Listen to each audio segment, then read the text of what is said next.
नमस्कार, मैं विलास उर्पड़े फिर स्वागत करता हूं आपका आपके अपने web news channel Supreme Power पर। दोस्तों, हम देश प्रदेश, आपके जिले और आपके क्षेत्र से जुड़ी खबरों को प्रकाशित करते रहते हैं।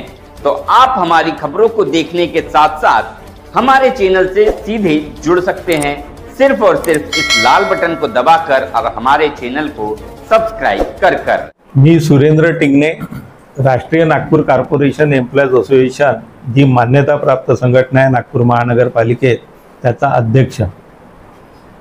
मी बाबा श्रीखंडे, कार्याध्यक्ष।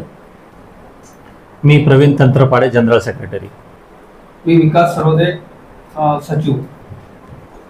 मी भूपेंद्र तिवारी, सदस्य। संग्राम राजवीर, सदस्य। प्लीज आपण मला सांगा की राष्ट्रीय नागपूर कॉर्पोरेशन एम्प्लॉईज असोसिएशनचं जे निवडणूक झाला त्यात आपण अध्यक्षपदी निवडून त्याबद्दल आपलं खूप खूप अभिनंदन करतो। धन्यवाद। काय नेमके आपल्या ध्येय धोरणे असणार आहे एम्प्लॉईज करिता, काय एक नवीन विचार, काय एक नवीन सोच आपली आहे, काय? सर्वात आधी तर आमच्या संघटनेची पार्श्वभूमी सांगतो। आमची संघटना जी राष्ट्रीय नागपूर कॉर्पोरेशन एम्प्लॉईज असोसिएशन आहे ही 1957 ला स्थापन झालेली आहे आणि ह्या संघटनेला शासनाने मान्यता दिली 1964 मध्ये। म्हणून महानगरपालिकेत आम्ही मान्यताप्राप्त संघटना म्हणून कार्यरत आहोत। आजपर्यंत जेवढे कर्मचाऱ्यांचे प्रश्न होते ते सोडवण्याचा आटोकाट प्रयत्न आतापर्यंत करण्यात आला। आता नुकतीच निवडणूक झाली। मागच्या टर्ममध्ये आमच्या प्रयत्नामुळे 7वा वेतन आयोग लागू झाला। 84 महिन्याची महागाई भत्त्याची जी थकबाकी होती ती आम्ही मिळवून दिली। GPFचे 52 करोड रुपये कर्मचारी शिक्षकांच्या अकाउंटमध्ये जमा झाले नव्हते, ते व्याजासहित जमा करून घेतले। DCPSचे केले, LIC केली। इवन दो नागपूर महानगरपालिका कर्मचारी सहकारी बँकेचे देणं थकीत होतं, जवळपास 18-18.5 करोड रुपये, ते आमच्या प्रयत्नामुळे आम्ही मागच्या वेळेस मिळवून दिले। आता 7वा वेतन आयोग तर आम्हाला लागू झाला, परंतु ह्या महाराष्ट्रात माननीय मुख्यमंत्री देवेंद्रजी फडणवीस यांनी जेव्हा हा निर्णय घेतला तेव्हा सर्व महानगरपालिका, नगरपालिका, नगर परिषदेला 1/1/2016 पासून 7वा वेतन आयोग लागू करण्यात येईल असा निर्णय त्यांनी घेतलेला होता। सर्व ठिकाणी तो इम्प्लिमेंट झाला 16 पासून, परंतु नागपूर महानगरपालिकेला सप्टेंबर 2019 पासून प्रत्यक्षात पगारात दिला। त्यामुळं आमच्या कर्मचाऱ्यांचं, पेन्शनरचं, शिक्षकांचं फार मोठ्या प्रमाणात आर्थिक नुकसान झालेलं आहे। ही मागणी आम्ही सातत्याने लावून धरलेली आहे। तत्कालीन जे पदाधिकारी होऊन गेले त्यांनाही आम्ही म्हटलं की तुम्ही हाऊसमध्ये रिवाईज प्रस्ताव आणा आणि शासनाप्रमाणे 1/1/2016 पासून देण्याचा निर्णय घेऊन शासनाला पाठवा, तेव्हा त्यांनी काही केलं नाही। माननीय मुख्यमंत्री याच्या आधी एकनाथराव शिंदे होते, त्यांना आम्ही निवेदन दिलं, तेव्हा उपमुख्यमंत्री देवेंद्रजी होते, आता मुख्यमंत्री झाले, आताही निवेदन दिलं, आयुक्तांना निवेदन दिलं, परंतु अजूनपर्यंत त्याच्यावर निर्णय झालेला नाही आहे। शासनाला रिवाईज प्रस्ताव पाठवलेला नाही आहे, त्याच्याकरता आमचा प्रयत्न सुरू आहे। दुसरी गोष्ट, आमच्या कर्मचाऱ्यांकरता कॅशलेस विमा पॉलिसी लागू करण्यात यावी याच्याकरता सकारात्मक चर्चा सुरू आहे, परंतु पूर्णत्वास आलेली नाही आहे। ती लवकरात लवकर पूर्णत्वास आणून सर्व कर्मचारी, शिक्षकांना, सफाई कामगारांना कॅशलेस विमा पॉलिसी लागू करण्यात यावी ही आमची मागणी आहे।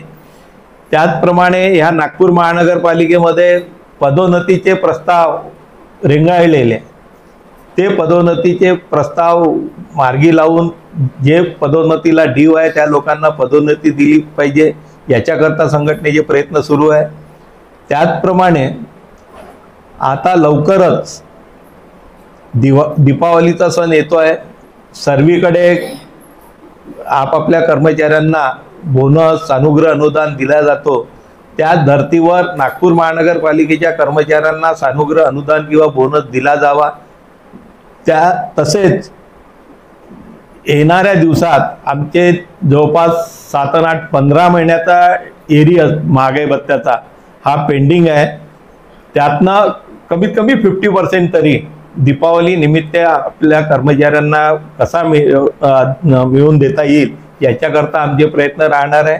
भविष्यात कर्मचाऱ्यांचे जे जे प्रश्न राहतील, सफाई कामगारांचे प्रश्न आहे, अनुकंपा तत्वावर लोकांना नोकरीचे आहे, लाडपागे कमिटीचे प्रश्न आहे, असे इतरही प्रश्न आहे. जे जे प्रश्न संपत नाही, जसे प्रश्न येतील तसतसे सोडवण्याचा आमचा आटोकाट प्रयत्न आधीही होता, आताही राहील आणि भविष्यातही राहणार आहे. मुख्य जे काही मागणी आहे ते आपण जे म्हणलेली आहे की आतापर्यंत आपण निवेदन देत आहे पण ते पूर्णतः आले नाही. जर अशी मागणी पूर्णतः आली नाही तर समोरचा आपला फॉर्म काय असणार आहे?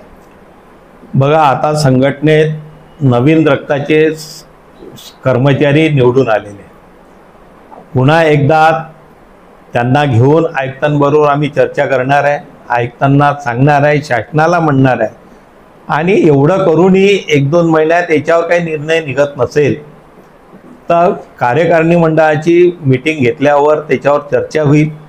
ती चर्चा झाल्यावर पुढील स्टेप घ्यायच्या आधी आम्हाला पूर्ण जनरल काउन्सिलची मीटिंग घ्यावं लागते, म्हणजे आमसभा घ्यावं लागते. आणि आमसभेत तो प्रस्ताव ठेवून मान्यता घेऊन पुढली स्टेप घेता येते. म्हणजे अचानक आम्हाला संप किंवा काही असं करता येत नाही. पण जर मागणी पूर्ण झाली नाही तर आक्रमकता दिसायला भेटेल. नक्की 101% जेव्हा जेव्हा कर्मचाऱ्यांना न्याय मिळाला नाही तेव्हा आक्रमकता ही आम्ही ठेवलेली आहे. तुम्हाला माहीत असेल, संविधान चौकात वारंवार आमचे धरणे आंदोलन, साखळी उपोषण, मागच्या वेळेस तर आम्हाला मुंडन आंदोलन करावं लागलं होतं. 7व्या वेतन आयोगाच्या वेळेस करोना कालावधीत आम्ही होम क्वारंटाईन आंदोलन सुद्धा केलेलं आहे. त्यामुळं आंदोलनाशिवाय समजा आम्हाला न्याय मिळत नसेल तर आम्हाला ती स्टेप उचलावं लागेल आणि ती उचलू. आपले जे कर्मचारी बंधू आहे ज्यांनी आपल्याला विश्वास देऊन निवडणुकीमध्ये विजय करून आणलेला आहे, काय प्रेमाचा संदेश असणार आहे? नागपूर महानगरपालिकेत कार्यरत जे स्थायी कर्मचारी आहेत, ज्यांनी आमच्यावर विश्वास ठेवून पुन्हा 3 वर्ष संघटनेची आणि त्याचसोबत जे आमचे सभासद आहेत त्या सभासदांची सेवा करण्याची त्यांनी जी संधी आम्हाला उपलब्ध करून दिली, त्याच्याबद्दल मी स्वतः अध्यक्ष म्हणून आमची पूर्ण कार्यकारिणी त्यांचे आभार मानतो आणि त्यांना आवाहन करतो की आम्ही त्यांच्या प्रश्नासाठी सतत त्यांनी प्रयत्न करणार आहोत. त्यांनी आमच्यावर विश्वास ठेवावा, संघटनेचं मेंबर बनावं, कारण संघटनेचं 3 वर्ष जोपर्यंत सतत मेंबर राहणार नाही तोपर्यंत त्याला पुढल्या निवडणुकीत भाग घेता येणार नाही. म्हणून आमची आता मेंबरशिप सुरू होईल तेव्हा त्या प्रत्येकाने आपला सभासद फॉर्म भरून मेंबरशिप घ्यावी असं आजच्या या प्रसंगी मी आव्हान करतोय त्यांना. आणि असंच प्रेम त्यांनी आमच्यावर असू द्यावं, विश्वास असू द्यावं ही त्यांना नम्र विनंती. धन्यवाद.